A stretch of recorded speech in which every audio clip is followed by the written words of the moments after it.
Message from Matthew, August 18, 2015. By Suzanne Ward.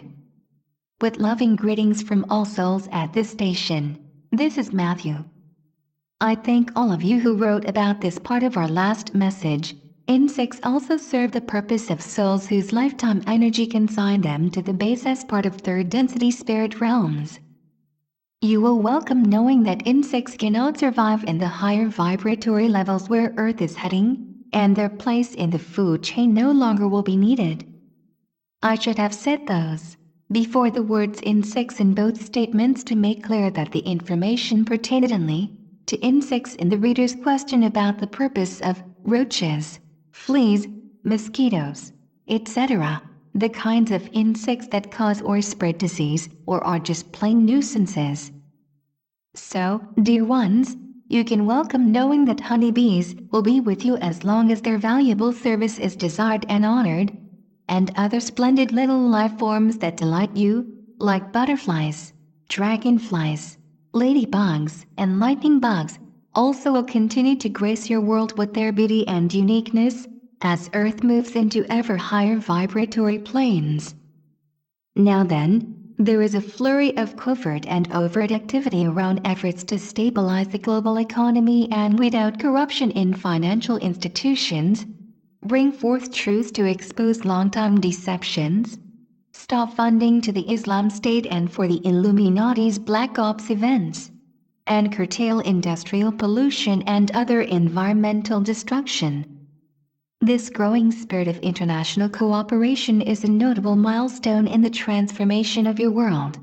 And while it is so that efforts toward reforms will meet pockets of stubborn resistance along the way until all areas of conflict reach peaceful resolution, nothing can deter the light's powerful momentum or the expanding consciousness of Earth humankind. To readers who asked if, in an imminent cosmic wave, enlightened persons will ascend bodily, we say no, and people with dark proclivity will not die en masse. As for the event cited as coming in September, Earth's energy field of potential does indicate an active period, but it doesn't include a meteor or any other large celestial body striking the planet with catastrophic results, or nuclear World War III starting in the Mideast. Neither of those will happen in September or ever. And if there is economic upheaval in the United States, it would not be a false flag so the government can declare martial law and make mass arrests.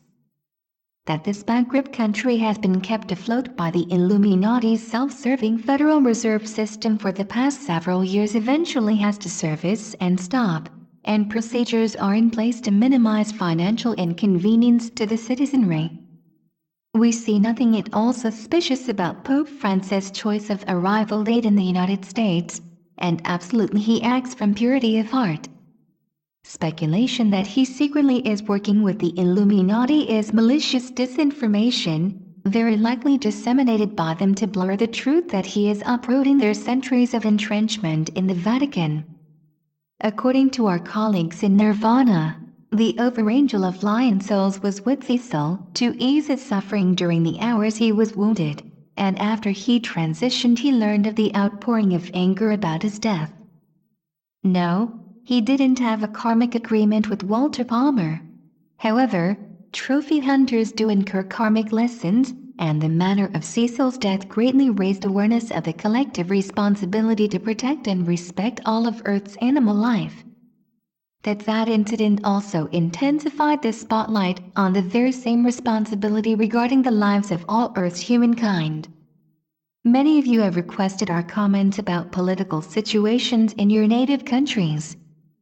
Speaking globally, governments have controlled most aspects of life in your world. Therefore, they are the areas where the most profound changes must come, and we can see from our vantage point that those are on the way.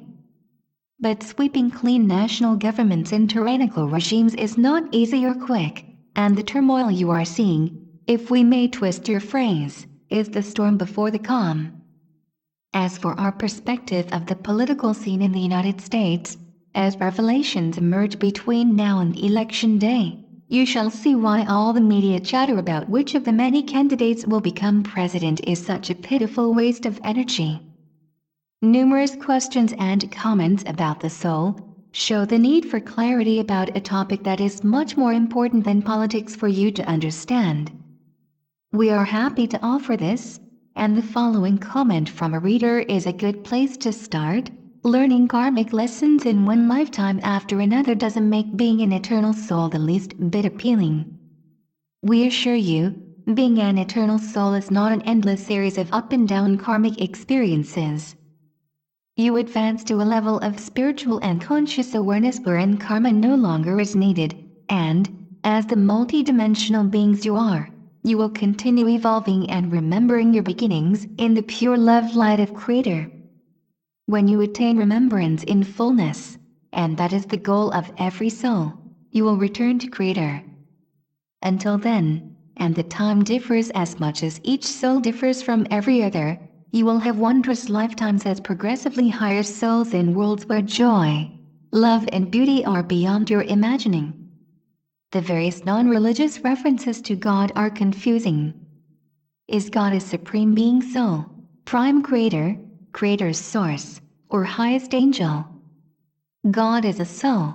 Every life form everywhere is a soul, and, as the supreme being of this universe, he is the source of all life within this universe, but he is not creator source, or prime creator. Those are other designations for creator creation, the energy source and the beingness of everything that exists throughout the cosmos.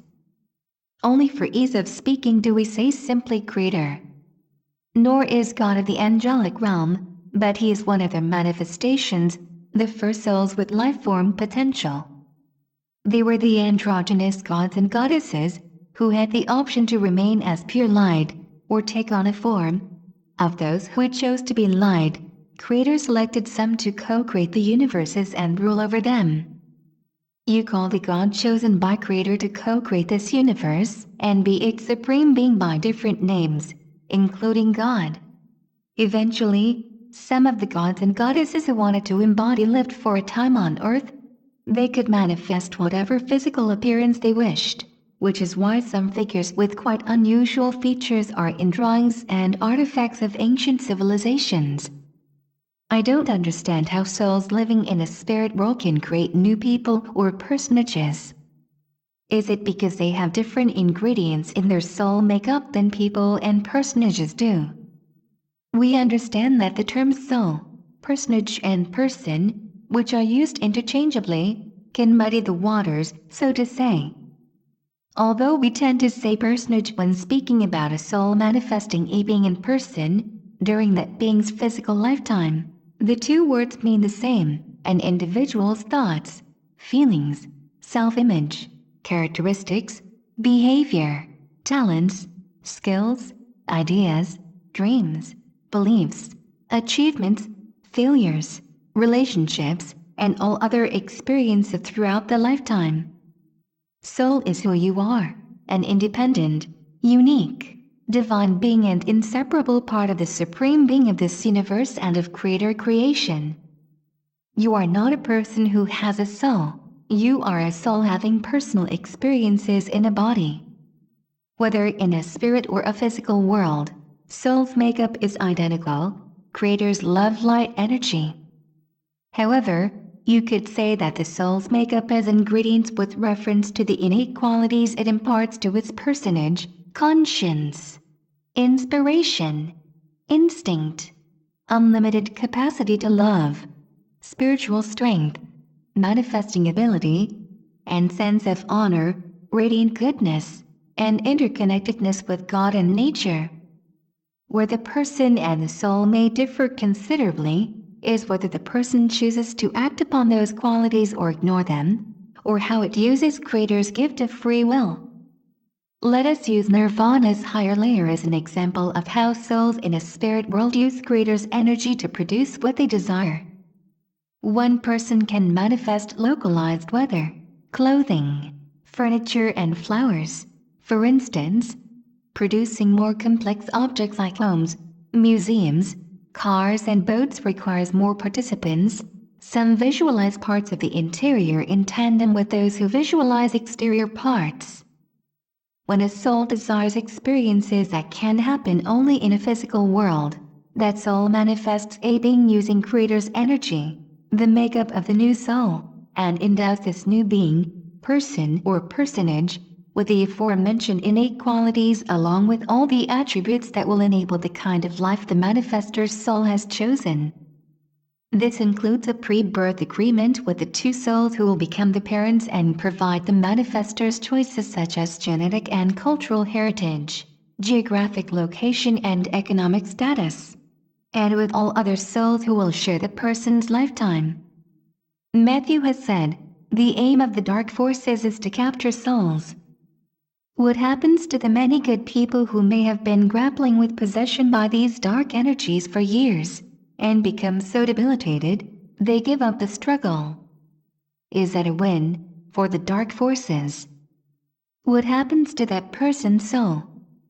The soul is liberated when the body dies and the person's etheric body and lifetime memories enter nirvana, where his or her tormented psyche and debilitated etheric body are given customized care and constant attention throughout the healing process. As mentioned in previous messages, every soul remains its inviolate, independent self even as it is a part of its cumulative soul. There is another kind of relationship too. Every new soul becomes part of the lineage of an initiator soul, called the root soul, and since root souls' lifetimes may affect all of their progeny, they are the souls the dark forces want to capture. Root souls, like all other souls, are energy, thus indestructible. However, except for the spark that is their life force, their light can be extinguished gradually through multiple lifetimes of negative choices outside soul contracts, thus the term dark souls. The laws of this universe draw them to the densest part of a spirit world, where a tiny ray of light is constantly beamed to them, no more than a pinpoint, because dark souls fear the light. When they receive it, a bit more light is made available, and this continues until they have absorbed enough light to incarnate in a primitive form as the first step back up the evolutionary ladder. If, after eons of linear time, a dark soul still refuses to accept the pinpoint of light, it becomes a lost soul and its energy is reabsorbed by Creator, the source of its life force. When this happens to a root soul, the life force of all souls in its lineage wherever they are in the universe is cut off. You could liken this to a central power station that suddenly fails to function and no longer can transmit power to any of its innumerable facilities. The rare instances when that has occurred are what the dark forces consider capturing souls, but why they think this stretches understanding because none of those souls is in the clutches of darkness. The root soul and all of its progeny are within the essence of Creator, where they are oblivious to ever having existed independently, but the memory field of each soul is stored intact energetically.